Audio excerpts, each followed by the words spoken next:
Chapter 14. The Sixth Sense. The Door to the Temple of Wisdom.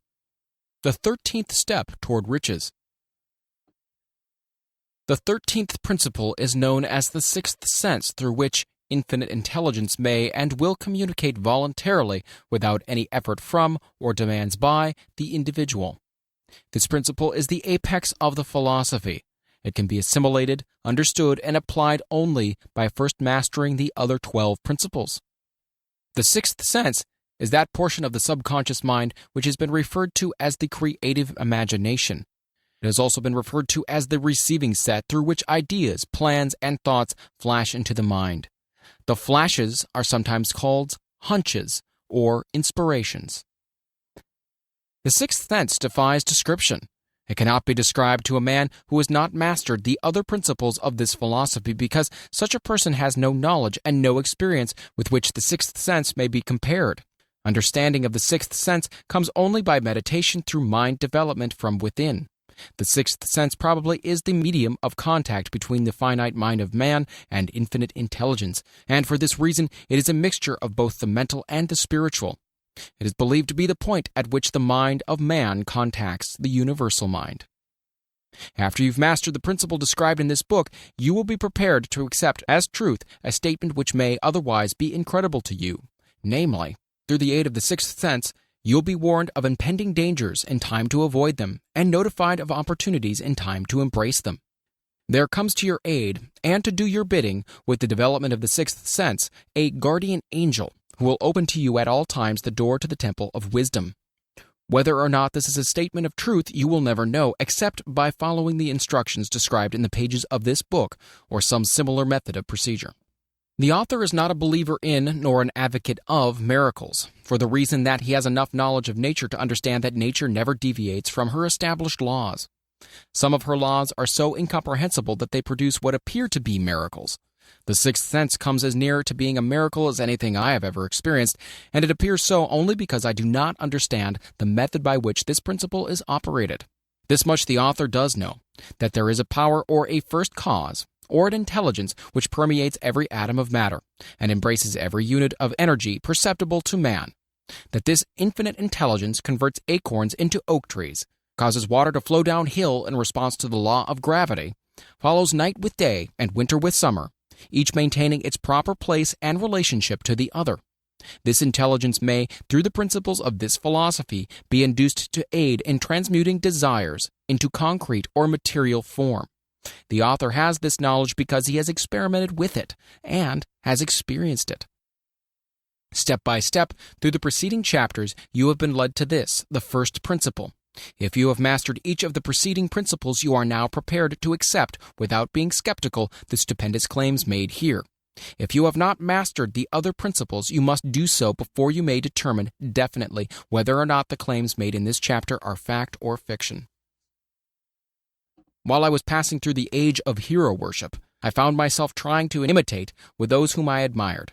Moreover, I discovered that the element of faith with which I endeavored to imitate my idols gave me great capacity to do so quite successfully. I have never entirely divested myself of this habit of hero worship, although I have passed the age commonly given over to such. My experience has taught me that the next best thing to being truly great is to emulate the great, by feeling and action as nearly as possible. Long before I had ever written a line for publication, or endeavored to deliver a speech in public, I followed the habit of reshaping my own character by trying to imitate the 9 men whose lives and life works have been most important to me. These 9 men were Emerson, Paine, Edison, Darwin, Lincoln, Burbank, Napoleon, Ford, and Carnegie. Every night, over a long period of years, I held an imaginary council meeting with this group whom I called my invisible counselors. The procedure was this. Just before going to sleep at night, I would shut my eyes and see in my imagination this group of men seated with me around my council table. Here, I had not only an opportunity to sit among these men, whom I considered to be great, but I actually dominated the group by serving as the chairman. I had a very definite purpose in indulging my imagination through these nightly meetings.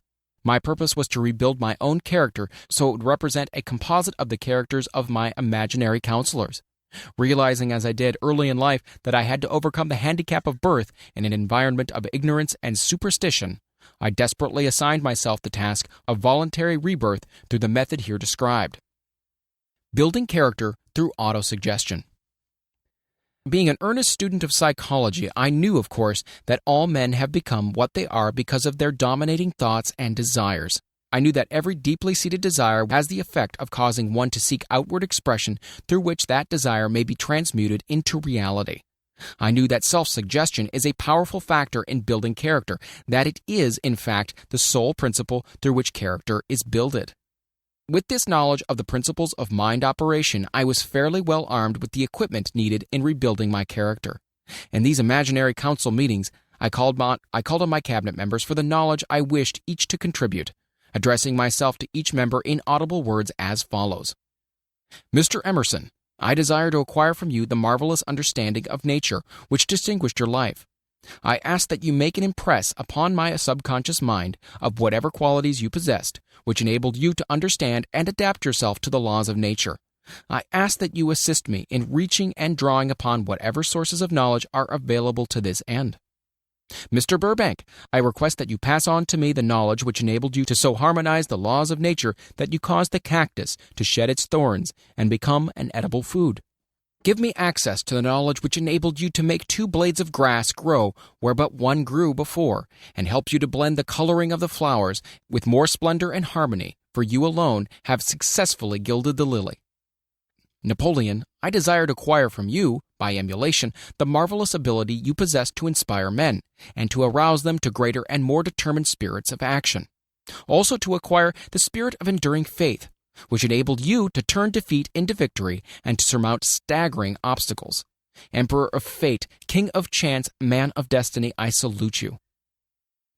Mr. Payne, I desire to acquire from you the freedom of thought and the courage and clarity with which to express convictions, which so distinguished you. Mr. Darwin, I wish to acquire from you the marvelous patience and ability to study cause and effect without bias or prejudice, so exemplified by you in the field of natural science. Mr. Lincoln, I desire to build into my own character the keen sense of justice, an untiring spirit of patience, the sense of humor, the human understanding, and the tolerance which were your distinguishing characteristics. Mr. Carnegie, I am already indebted to you for my choice of a life work, which has brought me great happiness and peace of mind. I wish to acquire a thorough understanding of the principles of organized effort, which you use so effectively in the building of a great industrial enterprise. Mr. Ford, you have been among the most helpful of the men who have supplied much of the material essential to my work. I wish to acquire your spirit of persistence, the determination, poise, and self-confidence which has enabled you to master poverty, organize, unify, and simplify human effort so I may help others to follow in your footsteps. Mr. Edison, I've seated you nearest to me at my right because of the personal cooperation you've given me during my research into the causes of success and failure. I wish to acquire from you the marvelous spirit of faith, with which you have uncovered so many of nature's secrets, the spirit of unremitting toil, with which you have so often wrested victory from defeat. My method of addressing the members of the imaginary cabinet would vary according to the traits of character in which I was for the moment most interested in acquiring. I studied the records of their lives with painstaking care. After some months of this nightly procedure, I was astounded by the discovery that these imaginary figures became apparently real. Each of these 9 men developed individual characteristics which surprised me. For example, Lincoln developed the habit of always being late when walking around in solemn parade. When he came, he walked very slowly with his hands clasped behind him, and once in a while he would stop as he passed and rest his hand momentarily upon my shoulder. He always wore an expression of seriousness upon his face. Rarely did I see him smile. The cares of a sundered nation made him grave. That was not true of the others. Burbank and Payne often indulged in witty repartee, which seemed at times to shock the other members of the cabinet. One night Payne suggested that I prepare a lecture on the age of reason, and deliver it from the pulpit of a church which I formerly attended. Many around the table laughed heartily at the suggestion, but not Napoleon. He drew his mouth down at the corners and groaned so loudly that all turned and looked at him with amazement. To him the church was but a pawn of the state, not to be reformed, but to be used as a convenient inciter to mass activity by the people. On one occasion, Burbank was late. When he came, he was excited with enthusiasm and explained that he had been late because of an experiment he was making, through which he hoped to be able to grow apples on any sort of tree. Paine chided him by reminding him that it was an apple which started all the trouble between man and woman. Darwin chuckled heartily as he suggested that Paine should watch out for little serpents when he went into the forest to gather apples, as they had the habit of growing into big snakes. Emerson observed, "No serpents, no apples," and Napoleon remarked, "No apples, no state." Lincoln developed the habit of always being the last one to leave the table after each meeting. On one occasion, he leaned across the end of the table, his arms folded, and remained in that position for many minutes. I made no attempt to disturb him. Finally, he lifted his head slowly, got up and walked to the door, then turned around, came back, and laid his hand on my shoulder and said, "My boy, you will need much courage if you remain steadfast in carrying out your purpose in life. But remember, when difficulties overtake you, the common people have common sense. Adversity will develop it." One evening, Edison arrived ahead of all the others. He walked over and seated himself at my left, where Emerson was accustomed to sit, and said, "You are destined to witness the discovery of the secret of life. When the time comes, you will observe that life consists of great swarms of energy, or entities, each as intelligent as human beings think themselves to be. These units have differences of opinion, the same as human beings, and often fight among themselves. These meetings which you are conducting will be very helpful to you. They will bring to your rescue some of the same units of life which serve the members of your cabinet during their lives. These units are eternal. They never die.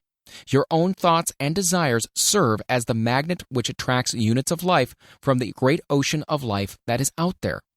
Only the friendly units are attracted, the ones which harmonize with the nature of your desires." The other members of the cabinet began to enter the room. Edison got up and slowly walked around to his own seat. Edison was still living when this happened. It impressed me so greatly that I went to see him and told him about the experience. He smiled broadly and said, "Your dream has more of reality than you may have imagined it to have been." He added no further explanation to this statement. These meetings became so realistic that I became fearful of their consequences and discontinued them for several months. The experiences were so uncanny, I was afraid if I continued them, I would lose sight of the fact that the meetings were purely experiences of my imagination. Some 6 months after I had discontinued the practice, I was awakened one night, or thought I was, when I saw Lincoln standing at my bedside. He said, "The world will soon need your services. It's about to undergo a period of chaos which will cause men and women to lose faith and become panic-stricken. Go ahead with your work and complete your philosophy. That is your mission in life. If you neglect it for any cause whatsoever, you will be reduced to a primal state and be compelled to retrace the cycles through which you have passed during thousands of years." I was unable to tell the following morning whether I had dreamed this or had actually been awake, and I have never found out which it was, but I do know that the dream, if it was a dream, was so vivid in my mind the next day that I resumed my meetings the following night. At our next meeting, the members of my cabinet all filed into the room together and stood at their accustomed places at the council table, while Lincoln raised a glass and said, "Gentlemen, let us drink a toast to a friend who has returned to the fold." After that, I began to add new members to my cabinet, until now it consists of more than 50, among them Christ, St. Paul, Galileo, Copernicus, Aristotle, Plato, Socrates, Homer, Voltaire, Bruno, Spinoza, Drummond, Kant, Schopenhauer, Newton, Confucius, Albert Hubbard, Braun, Ingersoll, Wilson, and William James. This is the first time that I have had the courage to mention this. Heretofore, I have remained quiet on the subject because I knew from my own attitude in connection with such matters that I would be misunderstood if I described my unusual experience. I have been emboldened now to reduce my experience to the printed page because I'm now less concerned about what they say than I was in the years that have passed. One of the blessings of maturity is that it sometimes brings one greater courage to be truthful, regardless of what those who do not understand may think or say. Lest I be misunderstood, I wish here to state more emphatically that I still regard my cabinet meetings as being purely imaginary, but I feel entitled to suggest that while the members of my cabinet may be purely fictional and the meetings existent only in my own imagination, they have led me into glorious paths of adventure, rekindled an appreciation of true greatness, encouraged creative endeavor, and emboldened the expression of honest thought. Somewhere in the cell structure of the brain is located an organ which receives vibrations of thought ordinarily called hunches. So far, science has not discovered where this organ of the sixth sense is located, but it is not important at this point. The fact remains that human beings do receive accurate knowledge through sources other than the physical senses. Such knowledge generally is received when the mind is under the influence of extraordinary stimulation. Any emergency which arouses the emotions and causes the heart to beat more rapidly than normal may, and generally does, bring the sixth sense into action. Anyone who has experienced a near accident while driving knows that on such occasions the sixth sense often comes to one's rescue and aids by split seconds in avoiding the accident. These facts are mentioned preliminary to a statement of fact which I shall now make, namely, that during my meetings with the invisible counselors, I find my mind more receptive to ideas, thoughts, and knowledge which reach me through the sixth sense. I can truthfully say that I owe entirely to my invisible counselors full credit for such ideas, facts, or knowledge as I received through inspiration. On scores of occasions, when I have faced emergencies, some of them so grave that my life was in jeopardy, I've been miraculously guided past these difficulties through the influence of my invisible counselors. My original purpose in conducting council meetings with imaginary beings was solely that of impressing my own subconscious mind through the principle of autosuggestion with certain characteristics which I desired to acquire. In more recent years, my experimentation has taken on an entirely different trend. I now go to my imaginary counselors with every difficult problem which confronts me and my clients. The results are often astonishing, although I do not depend entirely on this form of counsel. You, of course, have recognized that this chapter covers a subject with which a majority of people are not familiar. The sixth sense is a subject that will be of great interest and benefit to the person whose aim is to accumulate vast wealth, but it need not claim the attention of those whose desires are more modest. Henry Ford undoubtedly understands and makes practical use of the sixth sense. His vast business and financial operations make it necessary for him to understand and use this principle. The late Thomas Edison understood and used the sixth sense in connection with the development of inventions, especially those involving basic patents, in connection with which he had no human experience and no accumulated knowledge to guide him, as was the case while he was working on the talking machine and the moving picture machine. Nearly all great leaders, such as Napoleon, Bismarck, Joan of Arc, Christ, Buddha, Confucius, and Muhammad, understood and probably made use of the sixth sense almost continuously. The major portion of their greatness consisted of their knowledge of this principle. The sixth sense is not something that one can take off and put on at will. Ability to use this power comes slowly through application of the other principles outlined in this book. Seldom does any individual come into workable knowledge of the sixth sense before the age of 40. More often the knowledge is not available until one is well past 50, and this for the reason that the spiritual forces, with which the sixth sense is so closely related, do not mature and become usable except through years of meditation, self-examination, and serious thought. No matter who you are or what may have been your purpose in reading this book, you can profit by it without understanding the principle described in this chapter. This is especially true if your major purpose is that of accumulation of money or other material things. The chapter on the sixth sense was included because the book is designed for the purpose of presenting a complete philosophy by which individuals may unerringly guide themselves in attaining whatever they ask of life. The starting point of all achievement is desire. The finishing point is that brand of knowledge which leads to understanding. Understanding of self, understanding of others, understanding of the laws of nature, recognition, and understanding of happiness. This sort of understanding comes in its fullness only through familiarity with and the use of the principle of the sixth sense. Hence, that principle had to be included as a part of this philosophy for the benefit of those who demand more than money. Having read the chapter, you must have observed that while reading it, you were lifted to a high level of mental stimulation. Well, that's splendid. Come back to this again, a month from now, read it once more, and observe that your mind will soar to a still higher level of stimulation. Repeat this experience from time to time, giving no concern as to how much or how little you learn at the time, and eventually you'll find yourself in possession of a power that will enable you to throw off discouragement, master fear, overcome procrastination, and draw freely upon your imagination. Then you will have felt the touch of that unknown something, which has been the moving spirit of every truly great thinker, leader, artist, musician, writer, and statesman. Then you'll be in a position to transmute your desires into their physical or financial counterpart as easily as you may lie down and quit at the first sign of opposition. Faith versus fear. Previous chapters have described how to develop faith through autosuggestion, desire, and the subconscious. The next chapter presents detailed instructions for the mastery of fear.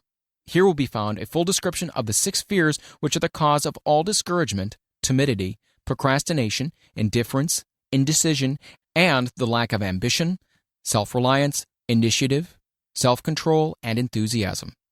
Search yourself carefully as you study these 6 enemies, as they may exist only in your subconscious mind, where their presence will be hard to detect. Remember, too, as you analyze the 6 ghosts of fear, that they are nothing but ghosts, because they exist only in one's mind. Remember also that ghost creations of uncontrolled imagination have caused most of the damage people have done to their own minds. Therefore, ghosts can be as dangerous as if they lived and walked on the earth in physical bodies. The ghost of the fear of poverty, which seized the minds of millions of people in 1929, was so real that it caused the worst business depression this country has ever known. Moreover, this particular ghost still frightens some of us out of our wits.